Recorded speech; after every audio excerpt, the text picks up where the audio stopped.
quero compartilhar essa palavra. Abra a Bíblia de vocês, Mateus 28, versículo 18 até o 20, é o texto comum, né? Sobre Jesus enviando os seus discípulos, a grande comissão. Diz assim: Jesus, aproximando-se, lhes falou: toda autoridade me foi dada no céu e na terra. Ide, portanto, fazei discípulos de todas as nações, batizando-os em nome do Pai, do Filho e do Espírito Santo, e ensinando-os a guardar todas as coisas que eu tenho ordenado. E eis que estou convosco todos os dias até a consumação dos séculos. Eu escrevi uma introduçãozinha aqui dizendo assim, quando nós lemos a nossa Bíblia, o tema que nós vemos em toda a Bíblia é que Deus está juntando para Ele mesmo um povo de todas as tribos, línguas e nações. O Apocalipse nos dá essa palavra.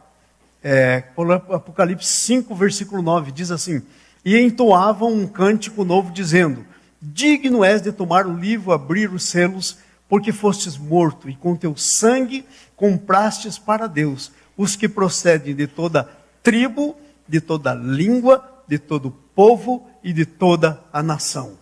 Então Deus está construindo uma família muito linda, em que há índios e em que há todo tipo de pessoas.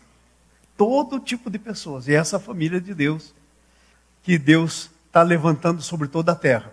E a primeira coisa que eu quero falar, em termos assim de missões, é que é um mandamento. Missões é um mandamento para ser obedecido. Muitas vezes nós pensamos que missões é uma decisão que nós podemos fazer se vamos fazer missão ou não. Quando a Bíblia dá um mandamento, você só tem duas coisas: ou você obedece ou você não obedece. Quando você obedece, Deus coloca o selo, Deus vai abençoando, você vai vendo o fruto da tua obediência. Quando você desobedece, você fica fora do propósito de Deus para a tua vida.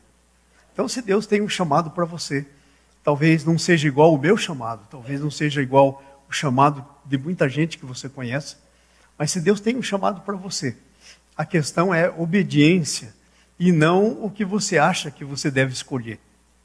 Deus, no quesito missões, Ele não nos dá a chance de escolha. Nós não temos escolha, nós temos a obediência. E o melhor lugar é no centro da vontade de Deus. Então, o mandamento é um mandamento, ele precisa ser obedecido. E o mandamento tem como base a autoridade total de Jesus. Veja o que diz aí, aproximando Jesus, falou-lhes dizendo: toda autoridade. Não um pouco da autoridade. Não alguma autoridade. Mas toda autoridade. Não falta nada no quesito autoridade com relação a Jesus. Então, quando você entra debaixo do trabalho que Jesus está ordenando você para fazer, você está entrando debaixo de uma autoridade que não tem limite. Não tem limite, porque a Bíblia diz toda a autoridade. Toda é toda, não falta nada. E você está entrando debaixo dessa autoridade. Você não está entrando na tua autoridade, mas está entrando na autoridade de Jesus, uma autoridade que é sem limites. Essa autoridade vai para todas as áreas que você imaginar. Vai para os corações humanos. Deus tem autoridade sobre os corações dos homens. A Bíblia chega a dizer que o coração do rei está na mão do Senhor. Os reis, não interessa a posição social, não interessa se é índio, se é rei, se é ateu, se é muito estudado, se não tem escolaridade nenhuma, o coração está na mão de Jesus. Ele tem autoridade sobre os corações. E a Bíblia diz, as pessoas precisam ouvir o que a Bíblia diz. A Bíblia diz assim: dá-me, filho meu, o teu coração. Dá-me, filho meu, o teu coração. E o encarregado de ir lá e pedir o coração desse pessoal para Jesus, sou eu, você, é aqueles que Deus tem levantado para fazer isso. Somos nós. Não é um mandado assim, você escolhe, veja aí quem decide quem ir ou não. Sou eu e você. Ok? Agora, missão de Deus é uma missão lá para longe, mas também é uma missão aqui para perto. Ok? Não é só uma missão que você tem que sair, ir para um outro povo. Se você tivesse chamado, vai para outro povo. Nós temos um monte de lugares que você pode ir de maneira segura. Você pode ir para a África de maneira segura, você pode ir para o Nepal de maneira segura, você pode ir para a Índia de maneira segura, ou você pode ir lá para as tribos de maneira segura. Não quer dizer que vai ser fácil. Não quer dizer isso. Mas você pode ir de maneira segura, porque nós temos gente que está trabalhando lá, já foi provado, já passou por tudo que é tipo de provação que você puder entender. Por exemplo, o nosso pastor Jurandir, quando ele começou o trabalho dele aí há 26 anos atrás, ele teve que pagar um alto preço. Nós temos mártires nesse trabalho. Porque quando ele começou o trabalho, lá na choça dele, ele morava dentro de uma choça, né?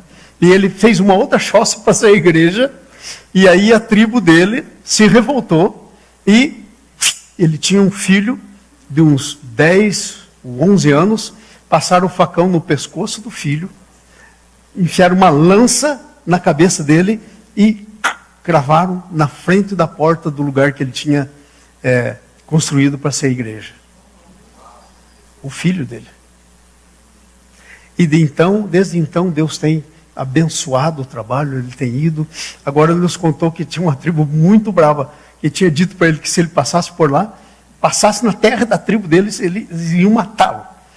E aí, quando nós chegamos lá, ele falou, esse cacique lá, que agora chamam de capitão, esse capitão me convidou para me levar a igreja para lá, porque ele ouviu que onde a igreja chega, acaba a bebedice, acaba um monte de coisa. Então ele está numa situação muito ruim, lá de droga, de bebedice, de tudo isso, ele quer que a igreja vá para lá. Você imagina. Tá? Então, é assim que é. Então esse é um mandado, coração humano. E vou te dizer uma coisa, Satanás se levanta. E como se levanta? E se levanta feio. Só que Jesus já pôs ele debaixo dos seus pés. Se você ler Efésios, capítulo 1, você vai ver que Deus pôs debaixo dos seus pés. E sabe quem são os pés de Jesus? São os nossos pés. É os pés da igreja. Está escrito lá. Está escrito lá, debaixo dos pés da igreja. Deixa até eu achar esse texto aqui, porque esse texto é um texto tremendo. E às vezes a gente tem um certo complexo de pequenez, né? A gente pensa, não, isso não é pra gente, isso aí é demais. Ok? Capítulo 1, versículo 22.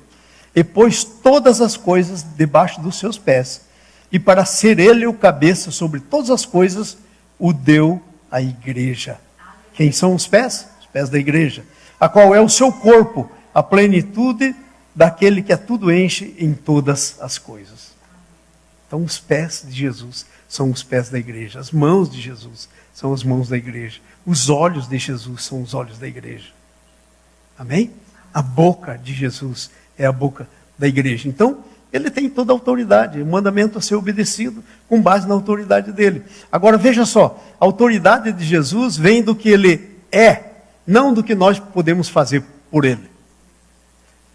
Não somos nós outros que vamos dar autoridade para Jesus obedecendo. A autoridade vem do que ele é. Se você for ler lá na Bíblia, o Filipenses, capítulo 2, do versículo 5 em diante lá, você vai ver que Deus lhe deu um nome que está sobre todo nome, para que ao nome de Jesus se dobre todo o joelho e toda língua confesse que ele é o Senhor.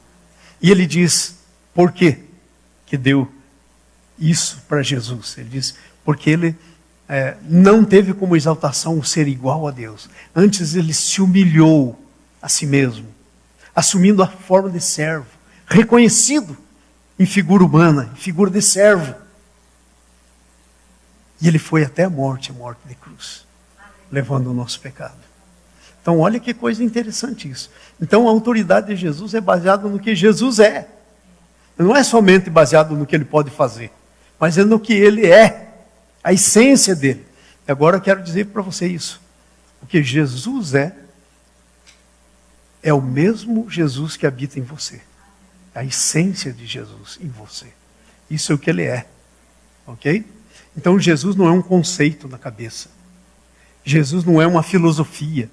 Jesus é uma pessoa vivendo o que Ele é em você. Eu lembro do pastor, nosso pastor lá da aldeia, aí disseram, agora nós vamos... e não contei a outra parte, deram uma surra tão grande na esposa dele, que ela ficou por um tempo praticamente inválida. E disseram, olha, nós vamos matar você e toda a sua família. E ele respondeu para o pessoal, vocês podem me matar e toda a minha família, mas a gente não vai parar de falar de Jesus. Coisa tremenda, por causa da essência do que Jesus é dentro dele. Ele tinha a mesma essência de Jesus, capaz de dar vida por aqueles que queriam matá-lo. Então olha que coisa interessante. Então é essa autoridade que você tem. Não é simplesmente uma autoridade dada para você, mas é uma autoridade que vem da essência de alguém que vive em você. Essa autoridade é uma autoridade sobre a história. Porque a história é a continuação do grande plano que Deus tem.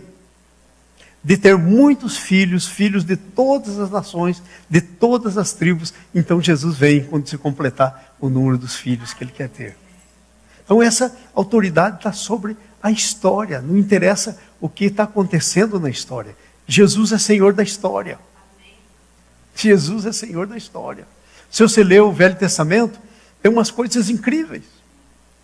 Por exemplo, Ciro. Deus disse o nome dele 200 anos antes que Ciro nascesse. E Deus disse, Ciro, levantei o Ciro, meu servo. E ele nunca aceitou Jesus, ele nunca foi crente na vida dele. Mas a autoridade de Deus estava sobre ele. E aí, se você ler o resto das coisas lá, você vai entender por que a autoridade de Jesus estava sobre ele. Então, olha só. Sabe por que tem essa autoridade também? Porque o desejo de Deus é abençoar todas as famílias da terra. Foi isso que ele disse para Abraão, capítulo 12, versículo 3. Em ti serão abençoadas todas as nações, todas as famílias da terra. Então esse é o desejo do coração de Deus. É o desejo do coração de Deus. É abençoar todas as famílias da terra. É o desejo que todas as nações louvem e se alegrem. O Salmo 67 diz exatamente isso. Que todas as nações vão se alegrar, vão louvar o Senhor. É interessante, nós chegamos... Limão Verde foi a última aldeia que nós fomos, bem longe. E quando nós chegamos lá, aí vieram um grupo de senhoras, todas assim, vestidas de branco e tal. As senhoras que vocês viram lá. Infelizmente foi gravado por cima, mas eu gostaria que vocês tivessem ouvido elas cantando. Porque elas eram que estavam ministrando louvor. Gente, uma coisa assim impressionante. Uma coisa impressionante. Quando você ouvia o cântico daquelas mulheres, você ficava eu fiquei todo arrepiado, assim, me dava uma vontade de chorar. Eu falei, meu Deus, aqui no meio desse fim de mundo, no meio desses índios aqui, né, sem cultura nenhuma, olha o nome de Jesus sendo glorificado. Olha o que o Espírito Santo está fazendo aqui. Então é tremendo isso. Mas às vezes a gente não entende, ok? Que é vontade do Senhor Jesus ser adorado, ser louvado por todas as nações. Que todas as nações louvem e se alegrem nele. Todas as tribos, nações devem ouvir o Evangelho. É por causa disso que nós temos que ir. Todas as tribos, todas as nações. Eles precisam ouvir. Porque o Romanos nos diz, mas como ouvirão se não há quem pregue? E como pregarão se não forem enviados? Ok? Como pregarão se não forem enviados? Eu, pensando na minha história nessa viagem agora, essa viagem para mim foi uma maneira de passar limpo o que Deus tem feito comigo e em mim. E foi uma maneira de começar a ver com mais clareza, talvez, o plano de Deus, e como não tem nada a meu respeito, tem a ver com a glória dele, com quem ele é, e com a minha obediência, claro. Então eu comecei a pensar sobre a minha vida. Né? Eu falei, Senhor, nossa, eu podia ter obedecido melhor, eu podia ter ido mais. Eu estava contando para o pessoal lá da nossa igreja, lá em Dourados, a minha experiência quando eu fui em Luanda a primeira vez. Deus disse que ia haver um avivamento em Luanda. E Deus deu visão para o pessoal, estava com um grupo de pastores pregando, isso há anos atrás. Estava lá pregando com um grupo de pastores, e aí desceram jovens que tinham estado uma semana jejuando e orando numa montanha lá. E aí eles chegaram lá, onde a gente estava reunido com os pastores, e começaram. Aí eu fiquei meio invocado, para ser honesto. Falei, que estão me perturbando aqui? Eu quero ensinar aqui. Eu cutuquei o pastor que estava do meu lado, que estava hospedando a gente, e falei, quem são esses jovens? Eles falaram, são da minha igreja, estavam há uma semana no monte, orando e jejuando. Eu falei, opa, aí deve ter alguma coisa, né? Aí eu perguntei para eles assim, olha o meu arrependimento aqui, estou fazendo uma confissão para vocês, da minha dureza de coração, de não entender o que Deus está fazendo e não me posicionar. Aí eu disse, alguma coisa está acontecendo aí, os jovens. E um deles disse assim, nós estamos checando aqui, porque cada um de nós teve uma visão lá em cima, e não foi uma visão coletiva, foi cada um. E a gente viu uma pessoa lá, e nós estamos checando aqui para ver se confere, se todo mundo viu a mesma coisa, e a gente viu o senhor lá, no topo da montanha. Falei, meu Deus, o que é isso? Mais ou menos igual a história do trem aí, que vocês ouviram, da boca do pastor Mário. Me viram? Eles disseram, sim, nós vimos o senhor lá. E eu falei, e daí? qual era o negócio? Ele falou, nós vimos que o senhor, Deus tinha aberto aqui uma porta no estádio nosso aqui de Luanda, e o senhor estava fazendo uma conferência de salvação, de cura, de libertação. O gramado estava cheio de todo tipo de doente, enfermidade, tudo. E as pessoas, o senhor estava pregando e as pessoas começavam a se levantar. E sabe o que eu fiz? Nada. Nunca fui lá. Nunca me dispus a fazer uma conferência lá. Mas Deus estava me estimulando para fazer isso. Eu perdi. Então, muitas vezes a gente perde as coisas porque a gente não toma uma decisão. Entende? E aí não vai acontecer. Porque por que você acha que Deus nos deu a liberdade de decisão? Para a gente ser co-participante da obra dele. Mas quando a gente não faz a decisão, não vai acontecer. Porque a nossa decisão é o outro lado da moeda. Um lado é o que Deus quer. O outro lado é a minha obediência. É eu me posicionando. Nunca aconteceu. Nunca aconteceu. E eu me arrependo muito por isso. Porque poderia ter acontecido. Eu imagino quanta gente continuou doente que Deus queria curar. Já pensou? Já pensou nisso? Não é só ir lá e, glória, está levantando. Não, as pessoas continuaram como estavam, porque um cabeçudo não foi. Entendeu? Continuaram, talvez até morreram. E Deus queria curar. Deus queria curar. E aí os pastores lá, eu lembro até hoje, ficaram todos animados. Nós vamos fazer isso, pastor, pode deixar que a gente coordena. Falei, tá bom, eu vou voltar para casa e eu ligo para vocês. Nunca liguei. Nunca fiz nada. Entenderam? Então, minha palavra para você, Deus quer te usar. Como para fazer a obra dele. Então, perto ou longe, nas nações, nas tribos, ou aqui, não segure o que Deus tem para fazer por você.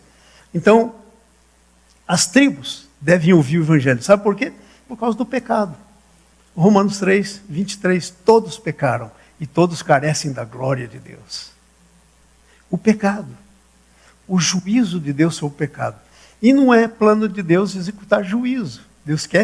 Deus não se alegra que alguém vá para o inferno. Deus quer que todos sejam salvos.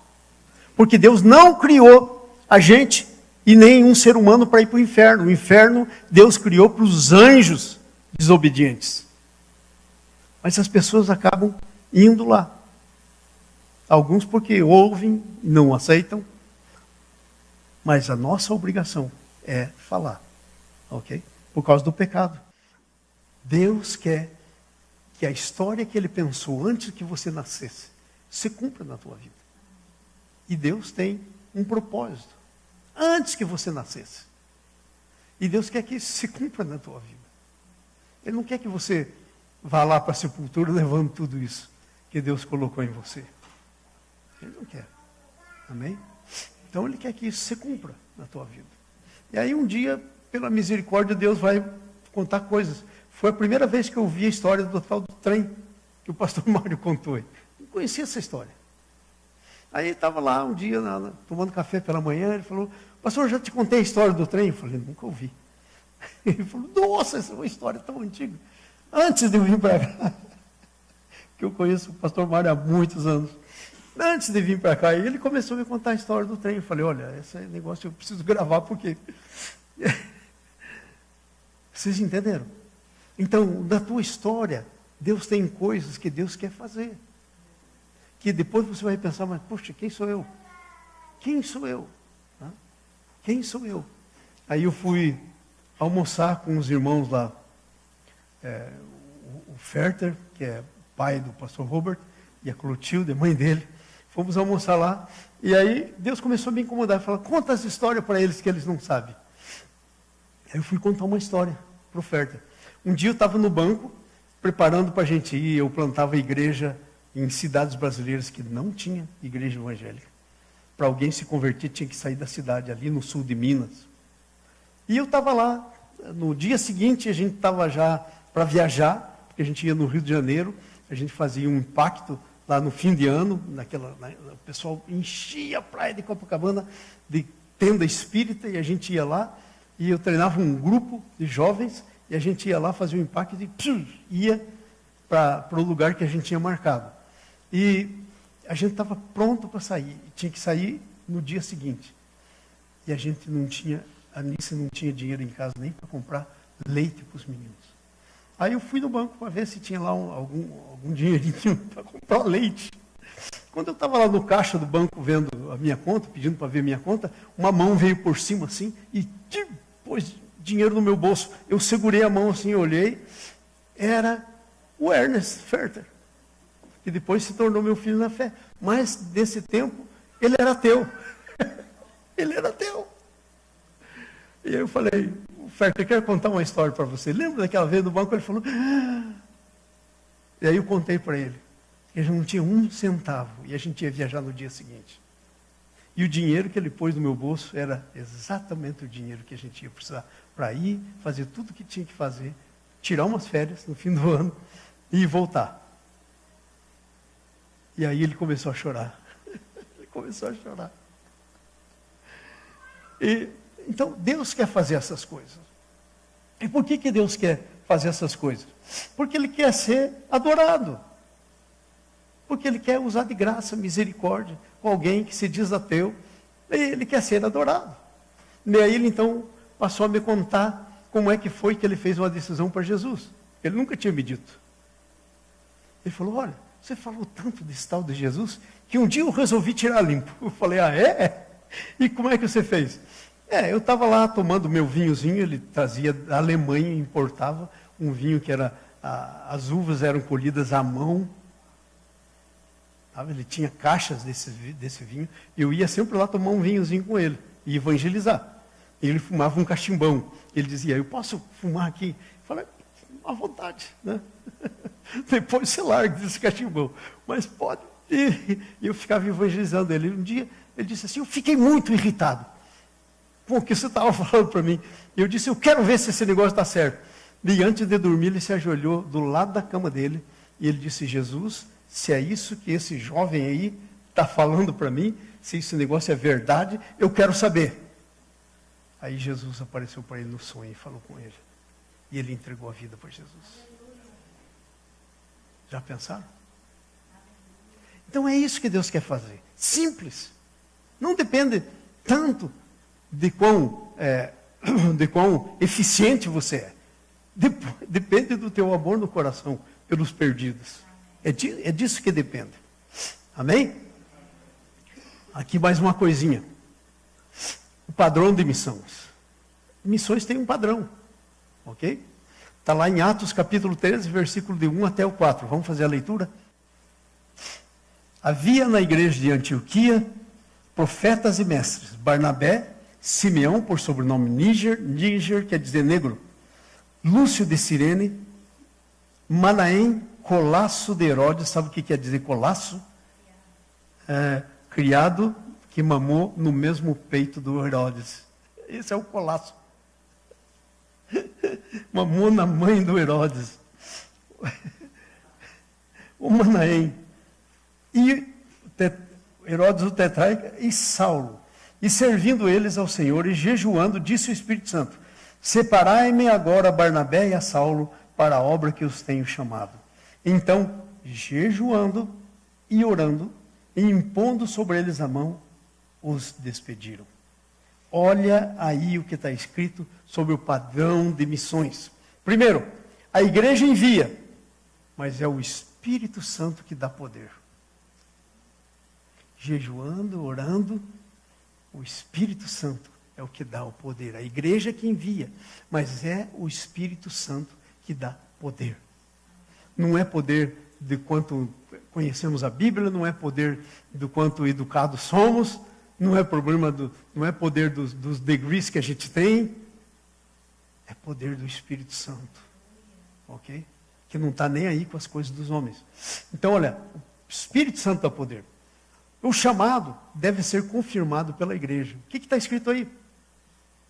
E orando, e servindo eles, e jejuando, o Espírito Santo disse: separai-me agora a Barnabé e a Saulo para a obra que os tenho chamado. O chamado deve ser confirmado pela igreja. Tem muita gente saindo, e eu até que entendo, porque há igrejas que não têm nenhuma visão missionária, pastor não está nem aí, liderança não está nem aí com missões, e aí Deus chama alguém, e essa igreja não tem visão para enviar, para orar, para abençoar, para treinar. Não é o nosso caso. E aí, quando acontece uma coisa assim, eu acho que a pessoa tem que ir mesmo. Ok? Deus vai ser fiel. Mas quando você está numa igreja, veja só o que eu escrevi aqui. O chamado tem que ser confirmado pela igreja. Você não faz. Sabe qual que é a maior tristeza minha? Vou contar para vocês qual é a maior tristeza minha. Aí as pessoas saem por aí e de repente, vão num retiro, voltam cheios do Espírito Santo e dizem: pastor, eu vou para não sei aonde. Você vai para não sei aonde? Ô pastor, eu vou numa viagem missionária lá. Assim. Quem está te enviando? Alguém que não tem nada a ver com a sua vida, que não tem nenhuma influência na sua vida, não te conhece, está te enviando. Eu fico muito triste. Eu não ficaria se a gente não tivesse visão missionária. E a gente não tivesse desejo de sustentar missionários. Aí eu dizia: vai. Mas nós temos visão, temos desejo. Mas as pessoas às vezes não entendem que a igreja tem que estar comprometida. O chamado tem que ser confirmado pela igreja. Veja outra coisa aí que eu escrevi aqui. A igreja deve dar suporte aos enviados. O que diz aí no texto que nós lemos? Jejuando, orando. Mas tem mais coisa que tem que fazer. Suporte financeiro, também. Suporte pastoral, também. Cuidado pastoral. Uma das minhas irmãs, que está lá no Brasil, a Rose Claire, ela, logo no começo, quando eu conhecia Jesus, eu estava plantando essas igrejas aí, foi logo no início do meu ministério, ela teve um chamado. E ela foi por uma missão chamada Volantes de Cristo. Ela foi lá para o sul de Minas e tal, e pobrezinha dela. Ela, uma prima minha, e eu, um chamado, um negócio excelente. Sabe o que aconteceu com eles? Foram abandonados no campo. Abandonados no campo. A minha prima hoje está uma lástima. A minha irmã está razoavelmente bem. Mas eu creio que o que Deus tinha para ela ainda não se cumpriu. Mas olha o erro. Então, quando vai assim, sem que haja uma submissão, às vezes não há. Eu quero ser claro isso, gente. Se você está num lugar que não tem visão, e Deus chama, Deus é superior a qualquer organização. Primeiro Deus. Mas se você está num lugar em que Deus está falando, e que tem visão, e que está comprometido, e você vai por você mesmo, você está em rebelião. Sinto muito dizer exatamente isso, mas é assim que é. Está em rebelião. Ok? Porque falta submissão, vai faltar cuidado, daí sai e aí fica escrevendo para todo mundo. Ei, eu estou indo, quem quer contribuir? Vira um pedinte de Jesus, como está esses missionários hoje em dia. E Deus não tem isso no coração. Deus tem no coração que a igreja envie, sustente, cuide. Se alguma coisa acontecer, traz de volta e cuida. Esse é o padrão de Deus. Ok? Esse é o padrão de Deus. Então a igreja deve dar suporte aos enviados. Agora veja só, há um preço da missão. Às vezes é um preço de sacrifício pessoal. Essa viagem, nós ficamos 2 dias sem comer. 2 dias. Eu, principalmente. Porque numa das tribos que a gente chegou, a comida era batata. Agora, como é que eu como batata se eu tenho problema de açúcar? Batata é um negócio... Comeu batata, lá você foi. 2 dias. E aí o que você faz? Ao invés de se revoltar, ai Senhor, eu estou aqui sem comer. Você aproveita, faz um jejum e ora a Deus. Senhor, glória a Deus, Senhor. Senhor, agora eu decido jejuar, Senhor. Não tem comida, mas isso não é importante para mim. Importante é esse povo que está aqui, é a obra que o Senhor tem a fazer. E você aproveita a chance. E glorifica a Deus. E Deus vai abençoar você. Estou eu aqui inteiro, ó, não morri. Não morri. Não sei se vocês viram no vídeo que eu gravei com o pastor Jurandir, eu fazendo assim, né? Mosquito, malária, de todo tipo, aqueles buracos lá. Estou aqui eu. Estou aqui eu. Mais ou menos quando eu vou lá para a África, lá no sul da África, malária, essa última viagem que eu fui para lá, nossa, teve uns 4, 5 do grupo que veio do Brasil, a gente se encontrou lá, que pegaram uma malária que não conseguiram fazer mais nada. E eu andava lá. Depois das 6h30, fecha-se todo mundo. Baixa as cortinas, ninguém vai sair. E eu por lá, com a criançada. Mas todo mundo já está, não tinha mais problema com malária, porque já tiveram tanta malária que nem fazia mais efeito. Eu lá, eu tenho certeza que eu fui picado. Mas eu não peguei malária. Entenderam? Então, é o que Deus quer fazer. Em você, primeiro. Você confiar, aprender a confiar, esperar nele, crer nele. E depois, você desfrutar do que Deus tem para você. Amém? Então, você vai ter um preço. Preço sacrifício, pessoal. Você vai ter obstáculos físicos e geográficos. Nós entramos num lugar que eu falei, agora daqui a gente não sai. Porque ela vai subidão assim e desce. E aí daqui a pouco dá chuva. E aquele negócio fica, eu falei, não, esses carros aqui a gente não sai. E a gente saiu. Uns lugares assim, difícil. Passa arroio, e passa coisa, e vai para o meio. E quando Deus está com você, a coisa funciona. Mas há um preço. E também uma guerra espiritual. Gente, não sei se passaram a foto aqui de uma choça assim, grande, que tinha um monte de coisa lá. Gente, um lugar espírita, um lugar do pessoal fazendo macumbaria, uma coisa feia naquele lugar. Quando nós chegamos, a gente podia sentir no ar a atmosfera espiritual. A atmosfera, a guerra espiritual. A guerra espiritual naquele lugar. Um curandeiro lá fazendo despacho, fazendo tudo que é tipo de coisa, com osso humano. Aí o pastor Jurandir falou, olha, ele viu que ia chegar aqui um grupo, ele tá lá com ossada humana lá, e está fazendo coisa lá. Eu falei, pode deixar ele fazer à vontade. O nosso Deus é muito maior do que isso. E nós vamos orar porque a gente quer esse homem para Jesus. Se ele serviu o inimigo, ele vai servir a Jesus, então vai ser uma bênção. Guerra espiritual. Guerra espiritual. Terminando aqui, a responsabilidade da igreja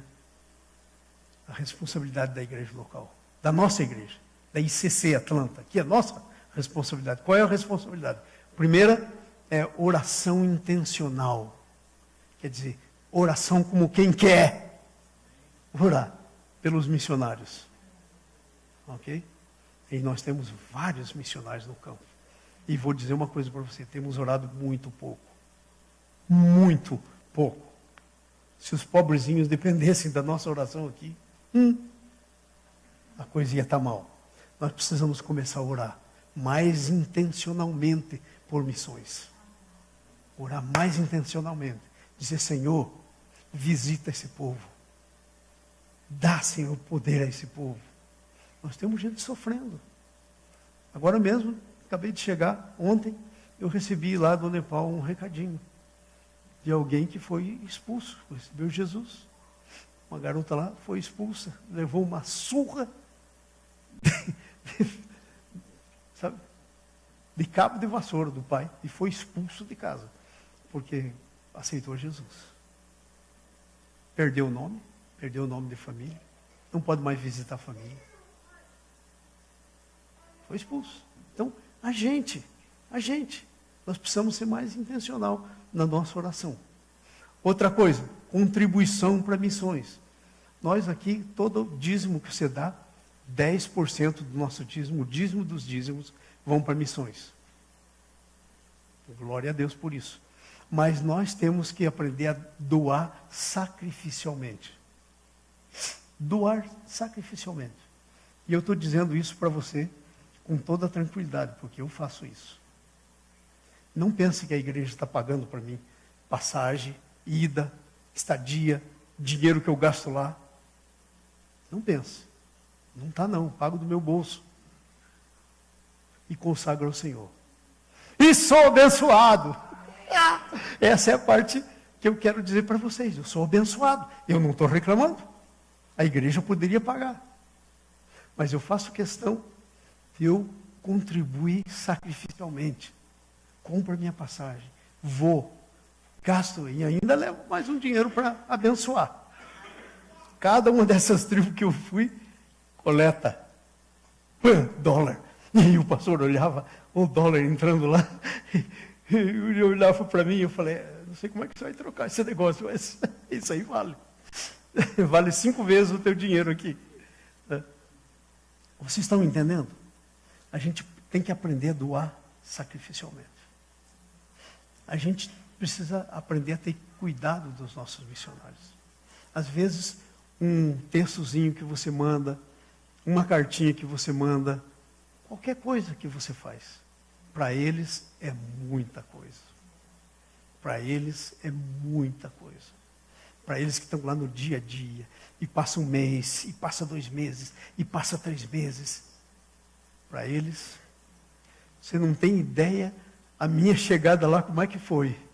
Me receberam como se eu fosse um anjo de Deus, caindo do céu, para visitar eles. E aí alguns olhavam assim, o senhor veio mesmo lá dos Estados Unidos? Eu falei, lá dos Estados Unidos. Vim aqui por tua causa, para ver você, para orar com você. Coisa tremenda isso. Coisa tremenda. Mas às vezes a gente não tem uma experiência dessa, porque a gente não está disposto. Às vezes a gente não pode. Ok? Quando você não pode, Deus te entende, tudo bem. Mas duvido que não haja algo que você possa fazer. Eu duvido que não haja algo. Amém? Então quero terminar aqui. Minha conclusão. Não podemos pedir, vem Senhor Jesus, sem estarmos comprometidos. Sem estarmos comprometidos com missões. E a Bíblia diz assim, ó, Mateus 24:13. E será pregado este evangelho do reino por todo o mundo, para testemunha de todas as nações. Então virá o fim. Você quer que Jesus venha? Você tem que se envolver com missão. Se você não se envolve, para de fazer essa oração. Vem Jesus. Ai, Jesus está voltando. Vem logo, Jesus. Não faz não. não tem direito a fazer essa oração. Se você não está comprometido com a obra que Jesus está fazendo. Agora eu termino com essa pergunta para você pensar em casa. Eu estou vivendo uma vida consistente com o ensino bíblico sobre missões? Estou vivendo uma vida consistente sobre o ensino bíblico, sobre o ensino que a Bíblia faz sobre missões. Como é que está a minha vida? Estou vivendo uma vida consistente? Ah, pastor, mas eu não posso ir. Ok, mas você pode orar. Ah, pastor, mas você pode contribuir. Amém? Há muita coisa para você fazer. Muita coisa para você fazer.